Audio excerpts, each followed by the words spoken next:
Hello, lovely ones, and welcome to another Galactic Mayan astrology report with me, Jyoti. I just had a really amazing moment. I don't know if you've ever seen the Mothers. I think it's called the Mothers India incense.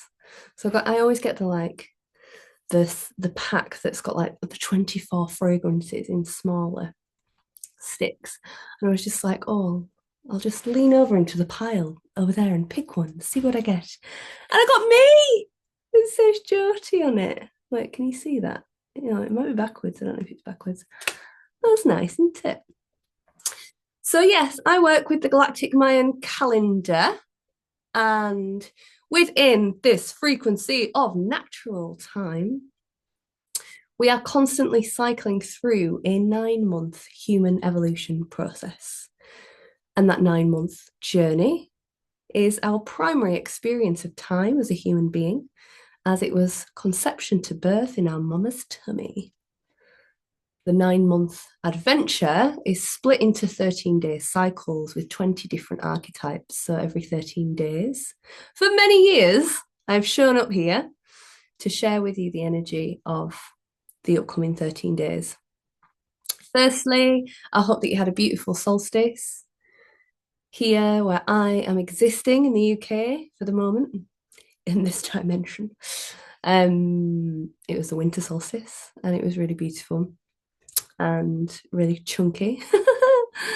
And yeah, I am journeying some health stuff at the moment and really recognizing, yeah, the impact of all that has kind of happened for me in the past 13 moons and the ways that I sort of stepped into the world in a different way that wasn't so aligned with my human design projector archetype and energy. And yeah, I feel like I'm almost like paying the consequences for absolutely braying myself energetically. But thank goodness I have people like Paige Ryder in my life. If you've not watched the video that I did with Paige Ryder about homeopathy, she is an incredible homeopath. And yeah, she has dished me the remedies that I need, which is really perfectly aligned actually, because the 13-day process that we are moving into is my personal birth wave spell. So for each one of us, we are born on one of the days of this 9 month adventure through time and space. We are born into one of these 13-day cycles that I jump on here and share about.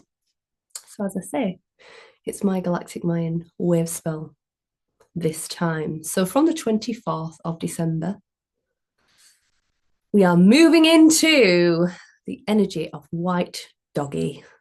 It's just white dog, but I like to call it white doggy. So the archetype of white dog is all about, it's really cool actually. It's very synchronized that it's happening. Just let me get me a cup of tea. It's like behind my laptop. Ta-da. Um, yeah, it's really cool because white doggy is all about birth family, the challenges, the conditionings, the limitations of our pack, and how we repeat these experiences throughout our lives. So, a lot of people that tune into this channel will most probably be having some kind of familial experience and or trigger on the 24th to on the 25th. So the 25th, right, is the second day. And I'm going to talk a lot more about White Dog. But the 25th is the second day of the 13-day process. And when we are in the second day, the second energy, it's all about like the lunar tone. That's the name of it, lunar. And the lunar is about like the shadow, the challenge. So fascinating that a lot of people will be around their birth families on the 25th, on the day of challenge within the 13-day process of the white dog, which is all about belonging, pack, community. So I'm not saying that it's necessarily going to be crunchy, but I think there's that, I can't even remember who said it, that quote of like, you think you're enlightened, go spend some time with your family. So yeah, white dog. White dog, in some ways, can be seen as the golden retriever energy. So there's this like super giddy, loving, loyal, devoted, sloppy, naive, blindly loyal, not just loyal energy that comes through the white dog. And yeah, the big piece of the puzzle with white dog is our birth family, because it's all about where do we fit in the tribe, where do we fit in the community, and the tribe and the community were originally family. It's really important to remember that it wasn't this like massive group of strangers, which is I think what a lot of people are trying to recreate now. Originally, everyone was related, so there was an energy of similarity because everybody had the same codes. But now we're kind of trying to birth these communities where maybe not everybody has done enough shadow work to be in that kind of situation, and everybody's got different codes, and everybody's coming in with different stories around family. So white dog is really revealing to us what are our wounds around family. Where do we belong? How do we belong? And white dog, is if you've got a white dog as part of your energy, there is a tendency to have challenging stories around that sense of belonging. It's also about attachment and relationship and how safe we feel in relationship. But I think the truth of the reality that we find ourselves in at the moment is that most people have had challenging situations around the theme of family, because that is where we usually spend, well, it is what affects our childhood, and childhood is what then dictates the rest of our lives, until we start to dismantle it. So the white dog as a white sign is about refinement. It's about getting clear. And I think the journey with white dog supports us to recognize, okay, what was the role that I embodied in the family unit? Why did I embody that role? What were the circumstances around me that forced me to adapt into that shape? And does that shape serve me now? And I think this is why a lot of the time returning to family situations can be challenging, because we're not that shape anymore. And maybe people expect us to be that shape, and maybe we don't like what we're seeing because we've become more aware of things or whatever it is. So white dog energy supports us also to find our soul family. And I can speak from experience within this energy, because it's I've journeyed it for the past 10 years consciously, knowing that it's an aspect of my personal challenge. And yeah, I think there's that really interesting spiral with family, when you're on the path, or whatever you want to call it, of you kind of you think that you're so fucking woke, and it's like, oh no, I will not be privy to these situations anymore. And then you go through a few more layers, and it's like, oh, this is beautiful, and I can accept it, and I can have boundaries. And this is the challenge of the white dog. It's like, and with family situation, we don't have to change anything, but we can say no and yes. We can have our own edges within these familial situations. So this loyalty aspect of the white dog, there's an ability. The white dog is like a big heart, a huge heart. And within that there can be yeah, challenges with boundaries, not just with family, because obviously that's where it starts and then it gets carried through. But that whole thing of like, yeah, like the golden retriever energy of like you bonded, and then you're just going to like protect and devote and all the stuff. So the maturation process, I definitely said that word wrong, maturation process of the white dog archetype is being able to discern, knowing that we are here to bond with one another, and bonding and attachment is not just codependency. We've got to come to terms with that. I think we've kind of come into this space of like, all attachment is codependency and it's toxic, and you've got to be detached from everybody and you've not got to have any attachments. And for me, I'm like, no, love, no, no, no, no, no. Retaining self within attachment and sense of self within attachment, yeah. Not depending on another to access life force, yeah. But we are here to attach to one another in healthy ways. And the white dog can really bring that up, like what is our story around attachment? What is our story around belonging in a group? And, what did we then do with what we learned, from our early experiences? Those learnings are often misguided, and it's like the installation of really limiting ideas about ourselves and about others and about relationships. But we have the experience as a 5-year-old, and through our 5-year-old lens, we're like, oh shit, okay, this means this and this about myself, about reality, and about relationships. Cool. I'll take that on as my operating system and then walk through my life believing that shit and creating that shit and attracting that shit. It's a bloody shit show. But our journey, our invitation is to recognize that. That's the whole journey of shadow work. It's like pulling that stuff out to look at it and be like, oh shit, in that experience, I decided that, and that. I don't, I don't want that to be my reality. I don't want that to be true. So I'm gonna fucking change it. I'm gonna grieve. I'm gonna transform. I'm gonna reprogram. Simples. So not simple sometimes. Only because of the magnitude of emotion that sits within those pesky beliefs of limitation. So, what did you learn from your experiences with family? And this is where it gets cool, okay? This is why I love the Galactic Mayan calendar so much.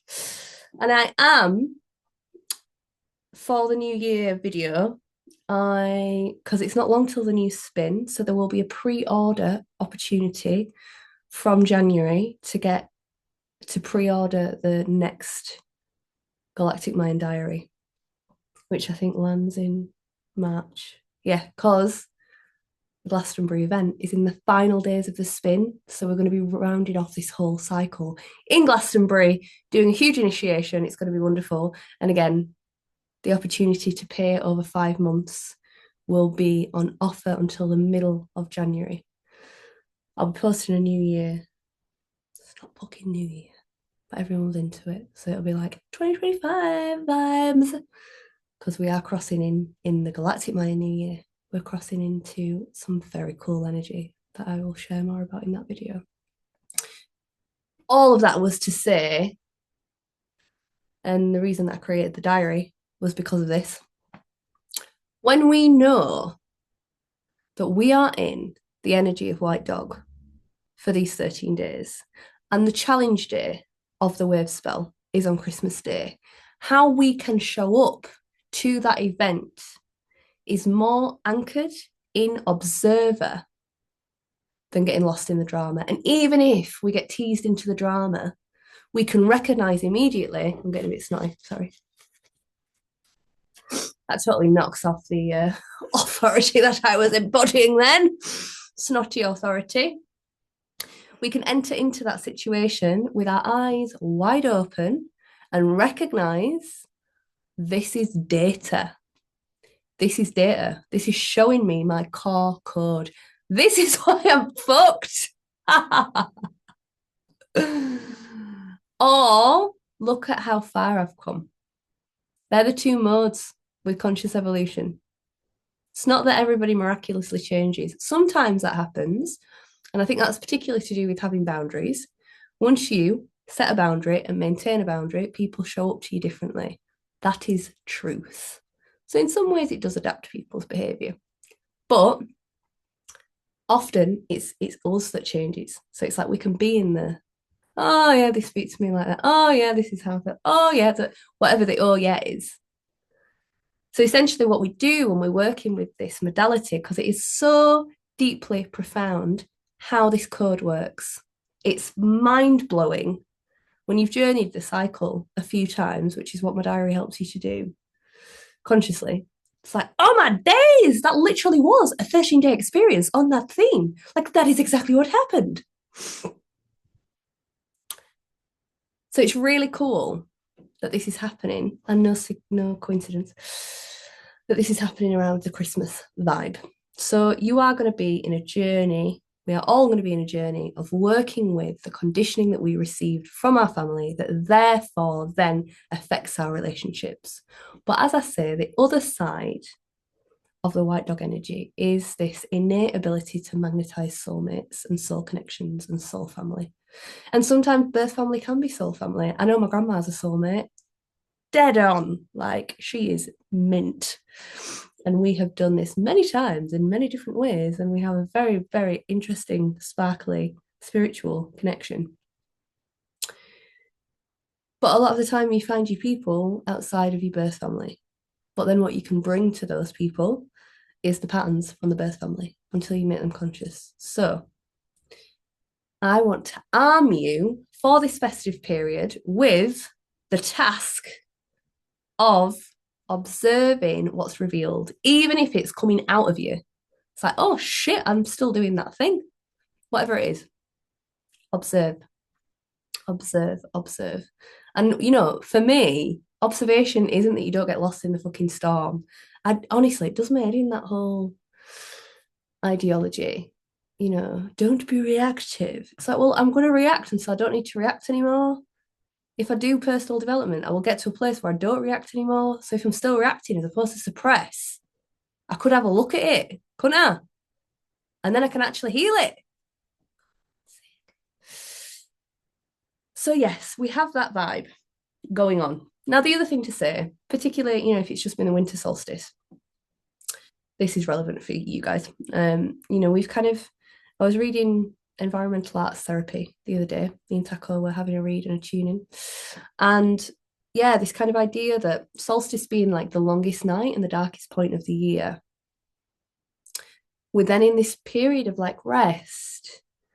And, if you take the Christian component away from the 25th of December, if you want to keep it there, that's fine. But in addition to that, we are celebrating the return of the light.